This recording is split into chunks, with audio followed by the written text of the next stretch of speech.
Who is Muhozi? Who is Muhozi? Let him tweet. A day is coming when we shall dance for the deliverance of this nation. I am telling them. Let them do what they do. Let them do what you do. Muhozi, with your family. Do what you do. Devise all your strategies. But I can guarantee down the road, the God of heaven and earth who created us and gave us Uganda as our nation, he is there. Your strategies will be thwarted. They will be thwarted. And you know, propose those plans you are proposing, they will not work. Because the Lord our God, the Lord the God of Uganda, the Lord the God of our ancestors will deliver this nation. He will deliver this nation. Miria Matembe buli wafuna akadde okwogera ku General Moskaine Rugabe ebigambo byalina tebiwooma yadde eddakiika emu. Era nga we tutandikiddeawo yagamba nti olunaku lwaliwulira nti bano bagenze essanyu ligenda mu maaso n'okuba nga limubuutikira eggwanga lirisanyuka. Abantu balicacyanca baligenda mu maaso n'okuba nga bakuba embuutu n'okusagambiza. Byebimu ku bigambo ebyogerwa omukyalo ono. Bakira takoma kwogera bw'atyo. Wabula yavaayo dda nannyonnyola n'okunnyonnyola n'agamba nti General Moskaine Rugaba lwalisituka n'alinnya mu luggya lwe lwaliraba kiki ekirigenda maaso n'okuba nga kiddirira. Namulaba ng'agamba nti bonna banaayogera banandaba ajja linnye wano ewange. Walabyewo fensi? Teri fensi eriwo. Naye alinnyewo. Alabe bamalayika bange bwe bajja kye banaamukola.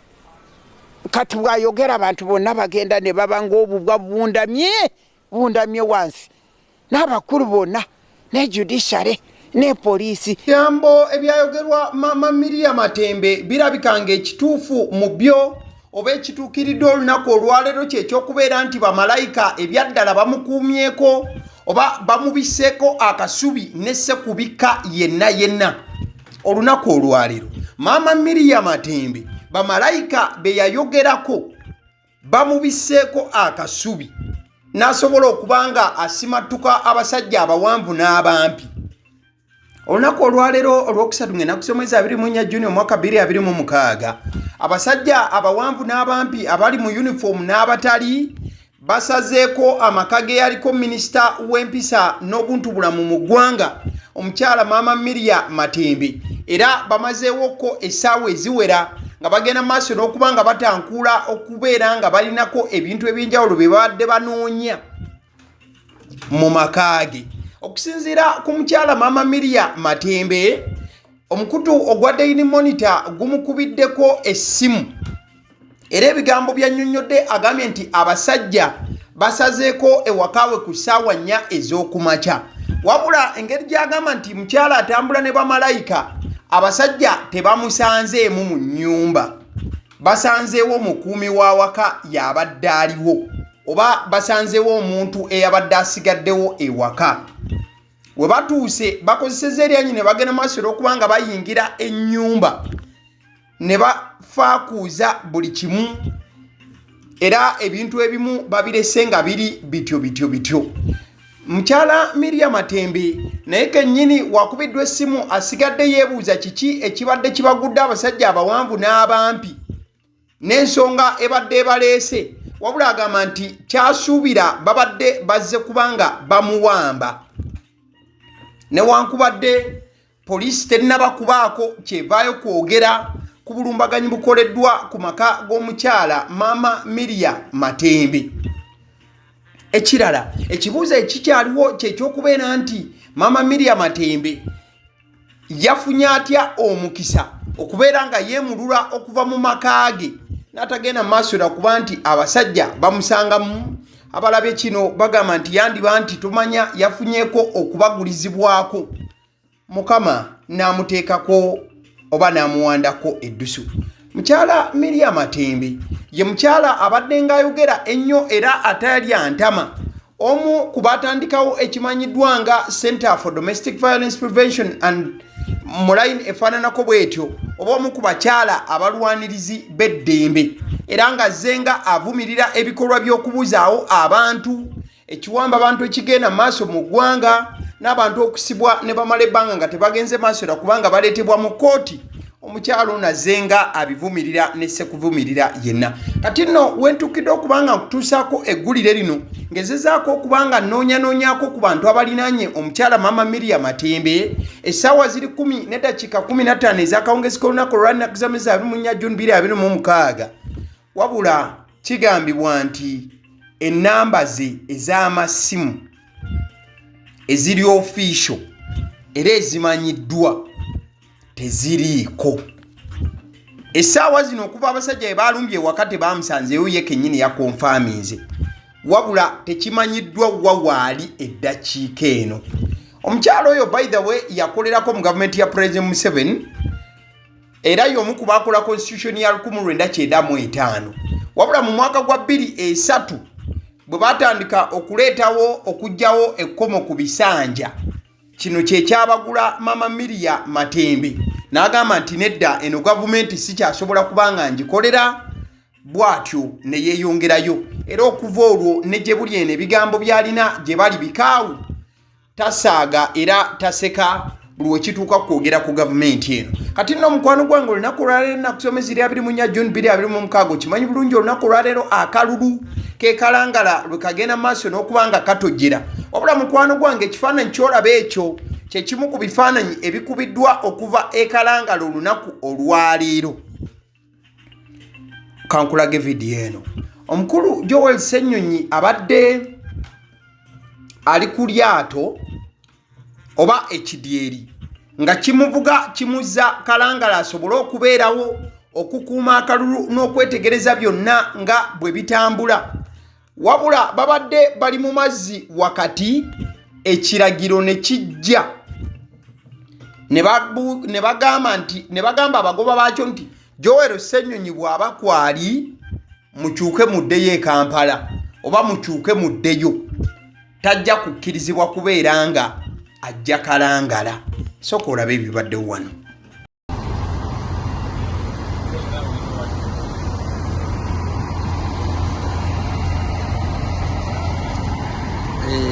Ferry bagikubidde ne bagigamba eddeyo emabega wabanga Ssenyonyi aliko, era kati yiino ekyuse eri kuddayo mabega.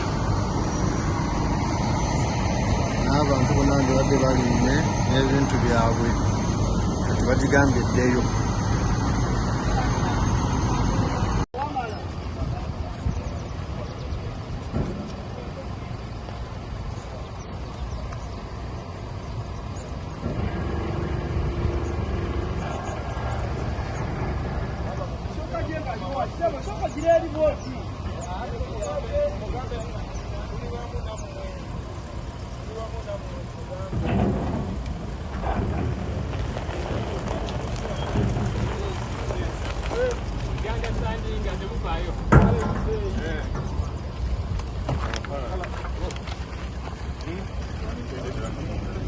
Oluvannyuma lw'ebiragiro ebivudde yonna gye bivudde ne bigaana Joel Ssenyonyi okubeera ng'agenda e Kalangala ewali akalulu akeetabiddwamu ne munna NUP omukyala Nampala Irene mwe mali mu kubbinkanira okulaba nga bazzaawo eyava oba nga bazzaawo ekifo kya Helen Nakimuli omugenzi. Kati Joel Ssenyonyi agambye nti ekimuleetedde okubeera nga teyeeyongerayo era n'akkiriza ebiragiro, agamba nti bw'atunuulidde obumalirivu bw'abasajja ababadde bamulemesa okubeera ng'agenda e Kalangala, akubyemu akafaananyi nti ne we yandifunye ka speed boat oba akaato ako akadduka obuweewo kamutwale, agambye nti era still kyandimuleetedde oba kyandimusudde mu mitawaana olw'ensonga osanga bandisinkanye wakati mu nnyanja abasajja ba military ne bagenda maaso olw'okubanga bamusalako, ate n'agamba nti ebyandibadde wakati mu nnyanja awo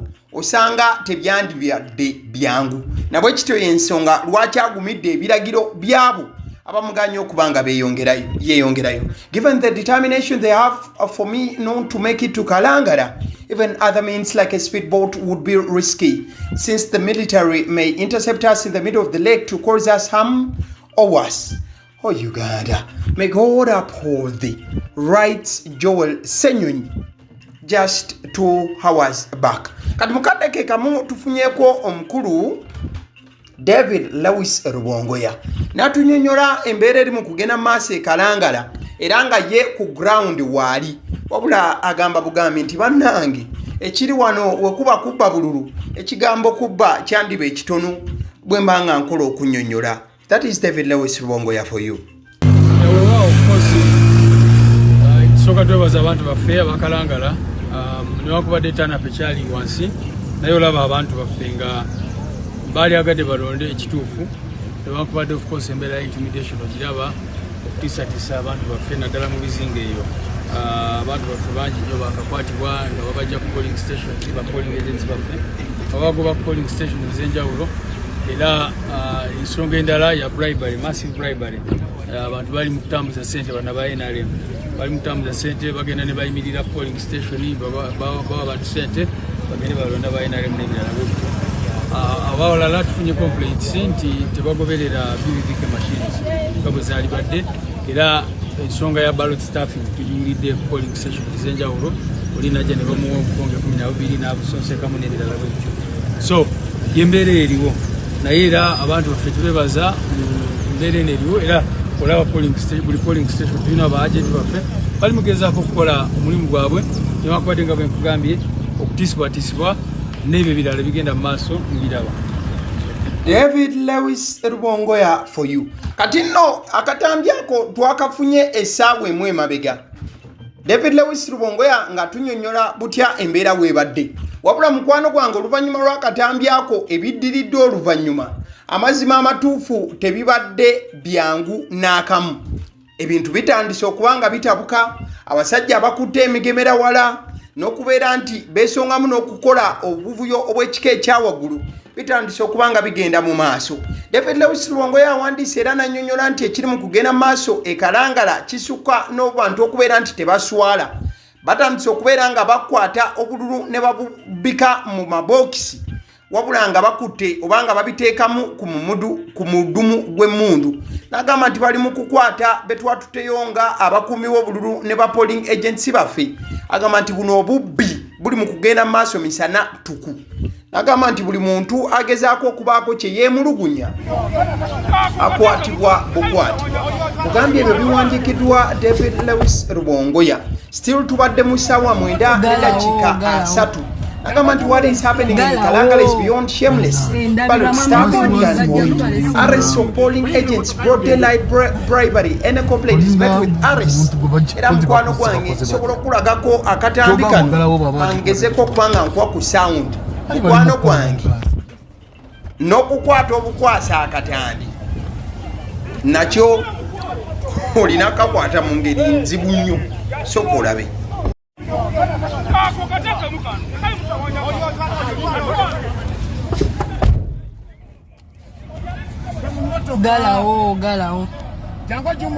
Galawo ndabirwa mu recording bajja kutwala esimu olinga omuntu gwe bajjako nti bakoze batya kyogabo galawo baba bagikuba tagikuba ali bali mu kkanga bukazi.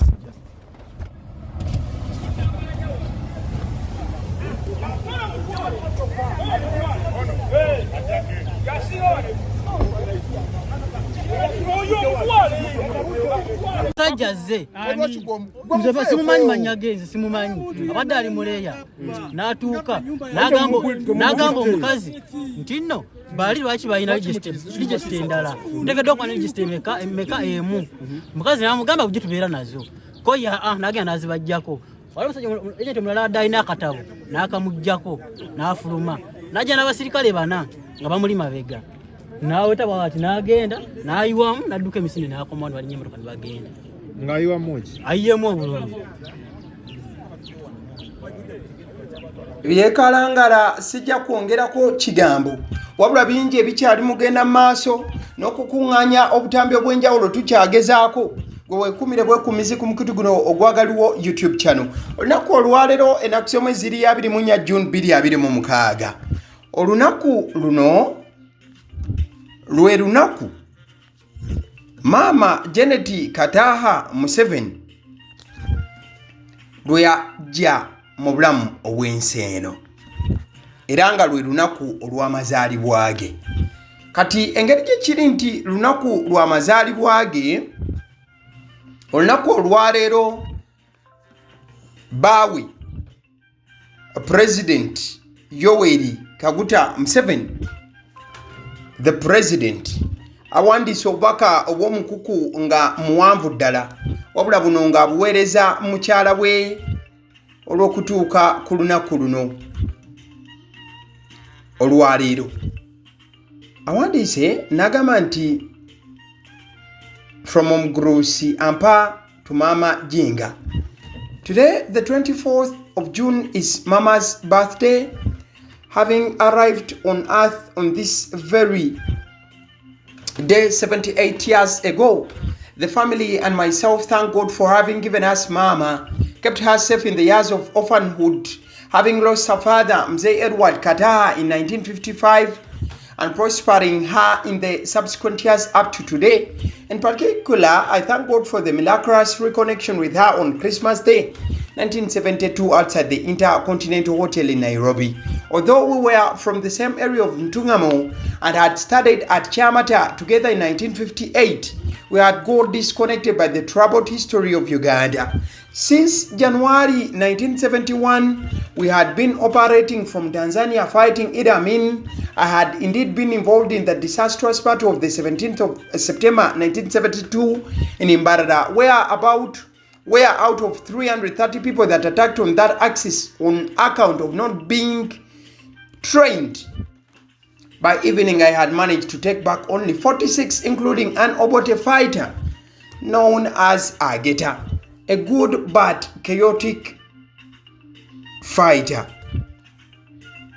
I was now on the way to launch another effort of fighting using the 100 rifles we had already infiltrated into Uganda and the hand grenades which Raheru and group used very effectively at Lubiri Quarter Guard, Chambogo House of Mathematics teacher Karuhanga Omharabu, and 7 me in Mbari Maruku House number 49. This is where God's miracle came in. We had just parked in the Intercontinental car park when I saw the Kazoras, including Mama, entering their cars after they had lunch at the hotel. I got out of our car and greeted them. Mr. Kazora and his wife did not know me, but Mama Janet and Mama Jennifer Kutesa knew me from the Ntungamo Kyamate days. Without going into details, it is that accidental and miraculous reconnection that enabled me to have a family even when I was still in the risk life of exile and the resistance. Praised be the Lord. It is that miraculous reconnection that gave me a family of 4 great children, 15 grandchildren, and I'm now threatening to have great grandchildren. Abayijukuriza. President Yoweri Kaguta Museveni yebadde bankaluwa ng'ajaguza emyaka 78 ejja Mama Janet Kataha Museveni.